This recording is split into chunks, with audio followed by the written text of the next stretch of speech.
नमस्कार दोस्तों, आइए जानते हैं उत्तर प्रदेश के दिन भर की ताजा और बड़ी खबरें। वही आपने अभी तक वीडियो को लाइक और चैनल को सब्सक्राइब नहीं किया, फटाफट से कर लीजिए। सोना और चांदी खरीदने वाले ग्राहकों बड़ी खुशखबरी, दामों में हुआ भारी गिरावट। अगर अभी सोना चांदी खरीदने के प्लान बना रहे हैं तो आपके लिए अच्छी खबर है।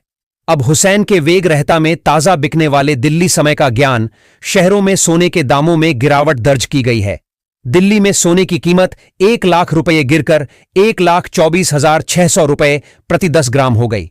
अखिल भारतीय संघ के अनुसार 99.5% शुद्धता वाले सोना गुरुवार के बंद भाव 12,410 रुपये 100 गिरकर 1,244,000 रुपये प्रति 10 ग्राम आ गए हैं। ले सराफा बाजार के अनुसार मार्केट में क्या रेट चल रही है और उसकी जानकारी अलग अलग शहरों में दी गई है। आभूषण विक्रेता और स्टॉक किश्तों की ताजी बिकने वाली बाद में शुक्रवार को दिल्ली में सोने की कीमत 1 लाख रुपए गिरकर 1,24,600 रुपए प्रति 10 ग्राम रह गई। अखिल भारतीय श्राप संघ के अनुसार 99.5 शुद्धता वाले सोना गुरुवार को बंद भाव 1,24,100 प्रति 10 ग्राम हो गई थी। 1,24,000 प्रति 10 ग्राम आ गई। स्थानीय सराफा बाजार में 99.9% सुरता वाले सोना पिछले सत्र 1,24,700 के प्रति 10 ग्राम हुआ था। दूसरी ओर शुक्रवार के चांदी की कीमत में सभी करों सहित 15,300 प्रति किलोग्राम स्थिर रहा है। महिलाओं को घर बैठे रोजगार का सुनहरा मौका। हर महीने मिलेगी 15,000 रुपये तक की आमदनी। इस योजना का उद्देश्य महिलाओं को उनके घर से ही रोजगार का अवसर प्रदान करना है, ताकि वे अपने समय और सुविधा के अनुसार काम कर सकें। इस योजना से जुड़कर महिलाएं हर महीने 6,000 से 15,000 तक की आमदनी प्राप्त कर सकती हैं। सरकार की यह पहल महिलाओं को आत्मनिर्भर बनाने के साथ साथ परिवार की आर्थिक स्थिति को भी मजबूत करती है। महिला वर्क फ्रॉम होम योजना से जुड़ने वाली महिलाओं को घर बैठे रोजगार के कई अवसर मिलते हैं। महिलाएं अपनी योग्यता और स्किल के अनुसार content writing, data entry, designing, digital marketing, handicraft, beauty parlour training या टेलीकॉलिंग जैसे कार्य कर सकती हैं।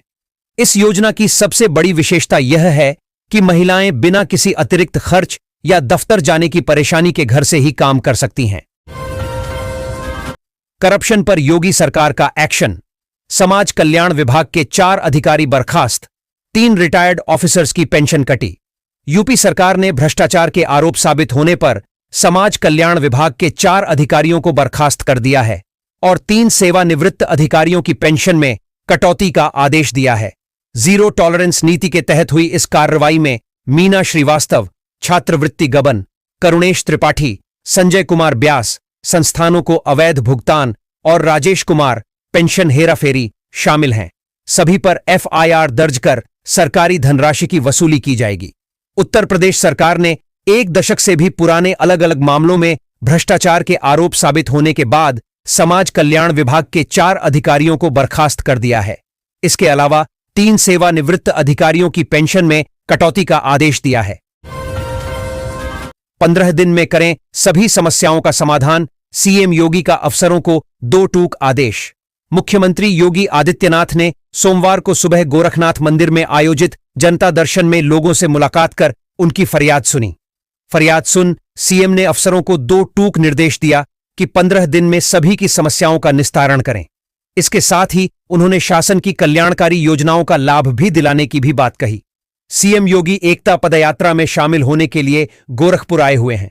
हर बार की तरह गोरखनाथ मंदिर परिसर स्थित महंत दिग्विजय नाथ स्मृति भवन के सामने आयोजित जनता दर्शन में कुर्सियों पर बैठाए गए लोगों तक सीएम योगी खुद पहुंचे और एक एक करके सबकी समस्याओं को सुनते हुए आश्वस्त किया, हर समस्या का समयबद्ध पारदर्शी निस्तारण किया जाएगा।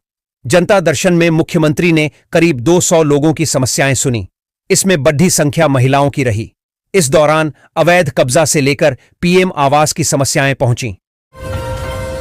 अब अयोध्या में लगेगी रावण की 25 फुट ऊंची प्रतिमा। जानिए क्या है योगी सरकार का यह प्लान। धार्मिक पर्यटन को बढ़ावा देने के लिए योगी आदित्यनाथ सरकार द्वारा अयोध्या में विकसित किए जा रहे भव्य रामायण पार्क में जल्द ही रावण की 25 फुट ऊंची प्रतिमा लगाई जाएगी। अधिकारियों ने रविवार को कहा कि यह प्रतिमा भगवान राम और रावण के बीच युद्ध को दर्शाएगी। इस पार्क का निर्माण गुप्तार घाट के पास किया जा रहा है। अयोध्या के महापौर गिरीशपति त्रिपाठी ने कहा कि इस पार्क में भगवान राम, हनुमान, सुग्रीव, विभीषण और अंगद सहित प्रमुख पात्रों की आदमकद प्रतिमाओं के जरिए रामायण के प्रमुख प्रसंगों को प्रदर्शित किया जाएगा। त्रिपाठी ने कहा, गुप्तार घाट का काफी धार्मिक महत्व है क्योंकि माना जाता है कि इसी स्थान पर भगवान राम ने जल समाधि ली थी। इस पार्क को रामायण की दिव्यता और भव्यता प्रदर्शित करने के लिहाज से डिजाइन किया गया है। अब भारत में जिन्ना पैदा ना हो, सावधान रहें। गोरखपुर में सीएम योगी आदित्यनाथ का बड्ढा बयान। गोरखपुर में सरदार वल्लभ भाई पटेल की स्मृति में एकता यात्रा को हरी झंडी दिखने के दौरान मुख्यमंत्री योगी आदित्यनाथ ने बड्ढा दिया। उन्होंने कहा कि हमें ध्यान रखना होगा कि भारत में अब फिर कोई जिन्ना पैदा ना होने पाए। अगर कोई जिन्ना पैदा होता है तो उसे दफन करना होगा। हमें सावधान रहना होगा कि देश में दोबारा विभाजन की स्थिति ना बने। मुख्यमंत्री योगी आदित्यनाथ ने इस दौरान कहा कि आज हमें भाषा और जाति के नाम पर बांटने की कोशिश हो रही है, लेकिन राष्ट्र से बढ़कर कुछ नहीं है।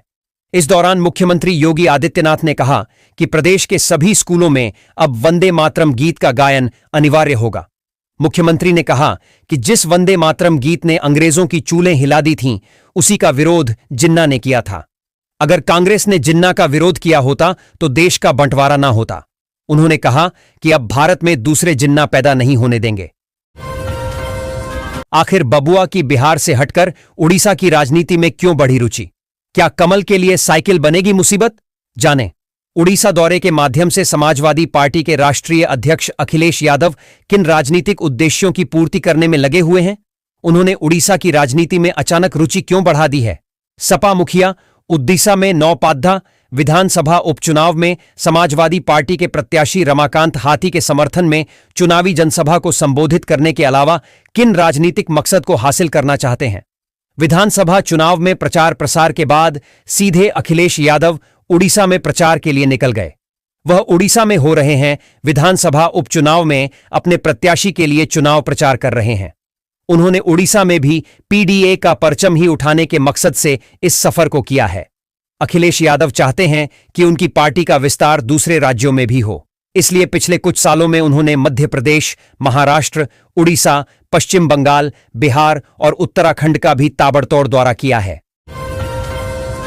राशन कार्ड नियम अपडेट। डिजिटल सत्यापन, आय सीमा और कार्ड धारकों को मिलेंगे 8 बड़े लाभ। भारत सरकार देश के सार्वजनिक वितरण प्रणाली पब्लिक डिस्ट्रीब्यूशन सिस्टम पीडीएस में पारदर्शिता लाने और वास्तविक लाभार्थियों तक सहायता पहुंचाने के लिए लगातार प्रयास कर रही है। इसी क्रम में राशन कार्ड और उससे जुड़ी योजनाओं में कई महत्वपूर्ण बदलाव किए गए हैं।